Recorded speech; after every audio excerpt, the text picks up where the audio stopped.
Okay, so my next side dish that I'm actually going to do for Thanksgiving this year is mac and cheese. But not just plain mac and cheese, I'm going to use bacon mac and cheese. So the ingredients I have are macaroni, which I already cooked off ahead of time, mixture of cheeses. I usually like to use like a white sharp cheddar and mozzarella or cheddar or whatever you have. Parmesan cheese, salt, pepper. I have some granulated garlic, some adobo, chopped cooked bacon, a little bit of Worcestershire sauce, flour, and this is bacon fat. Okay, so the first thing you do is you take your bacon fat. You can use any fat, but I use bacon because I already cooked it off, so why not? And it's also going to make it taste really good. So this is probably about a cup's worth of bacon fat. I'm making a roux, which is flour and a fat that has been cooked together. It's going to thicken up the sauce, which is going to really bind together with the noodles. Okay, once this heats up, you're going to let it heat up a little bit. Make sure you have a whisk on hand. I'm going to add in the flour. This is a 1/4 cup. So I'm going to add a little bit, 1/4 cup, and maybe a little bit more. You don't want it too thick. You don't want it too thin. I'm just going to stir it up. Try not to splash on yourself. And this is called a roux. Okay, so from here, I probably added about a cup of the flour to the roux, and I had it cooking just for a few minutes. Now I'm going to add in the milk. Probably about 2 cups of milk to start with. You're going to just stir it up, and you're going to wait until this thickens together.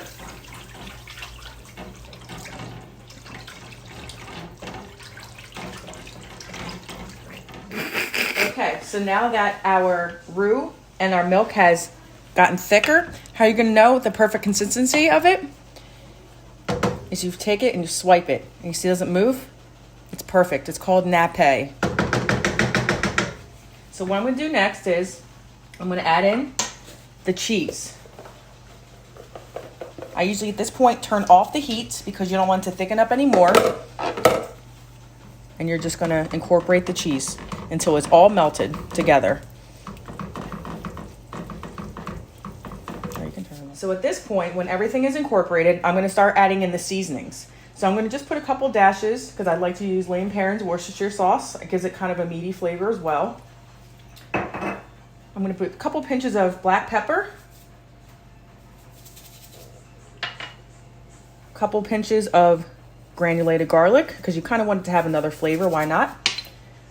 And same thing with adobo, a couple pinches of adobo, just a little bit of salt, and some Parmesan cheese. So what I'm going to do is I'm going to whisk it together. And you want to make sure it's all incorporated.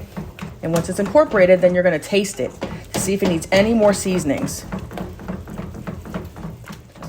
Okay, so lastly, now everything has been mixed up and tasted and stuff, I'm going to add in the macaroni. Just throw all of it in there. And mix up with your wooden spoon. So what I like to do at this point, I actually like to turn the heat back on just to kind of give the noodles a little bit of time to get some of that flavor inside, because it's going to absorb all of this cheese sauce. So you see it's not too thick, it's not runny, it's perfect. So once it's baked, all of this is going to absorb into the pasta and it's going to be perfect when it comes out. It's not going to be runny or anything. And I'm also making this a day ahead of time, so the flavors are going to be even better when I actually cook it tomorrow. And my favorite part of this is the bacon. So not only do you have the bacon fat and you have the flavor from the bacon fat, I also have the crispy bacon we're going to put inside. This is a whole pound of bacon, because why not?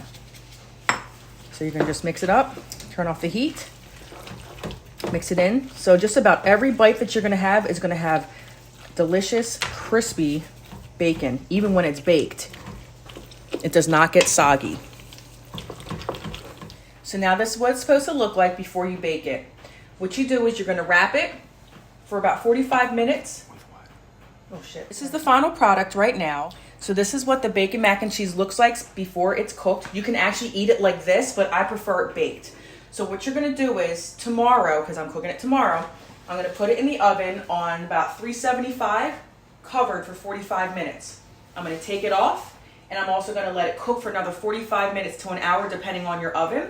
And it needs to be like a really golden brown. It's gonna be beautiful.